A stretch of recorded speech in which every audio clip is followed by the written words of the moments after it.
Hi there, Dave Brawl here from BetaView. A question we often get asked by our customers for supply and installation jobs is, do we clean up? So the answer to that is yes. So that will entail us removing and disposing of any of the windows and doors that have been removed and tidying out the areas that we've been working both inside and outside the house. We've been supplying and installing windows since 1986 and are very aware that we're working not on a building site. A lot of the time we're working in someone's home. So we want to cause as minimal disruption as possible, and the best way we've found that is to essentially treat everyone's houses like our own and to tidy up as we go and also at the end of the job. When you're making your decision as to which supplier to go to, it's an important factor to check whether rubbish removal is included.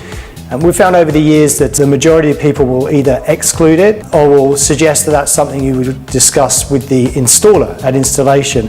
That ultimately will often mean an extra charge from the installer to dispose of that rubbish. For us here at BetaView, that rubbish removal is an integral part of the job. We don't see why you should be left with that as something you should do. There are health and safety concerns also around glass, broken glass for example. We think it's important that's included, and that has been and always will be part of our scope for supply and installation jobs. So it's important for us that during an installation, that could be anywhere between say 1 and 3 or 4 days depending on the size of the job. We don't want this to look like a building site. So you're coming home at the end of every day, you want to use your house as you normally would. So the idea is that we will be causing minimal disruption. A question we're often asked is, on day one, do you take all the windows out and leave it like that? The answer to that is no. We're never going to leave it without a window overnight. So we will be going room by room, removing that window, fitting the new window, and that again helps to sort of minimise any disruption. And we'll also be tidying up as we go.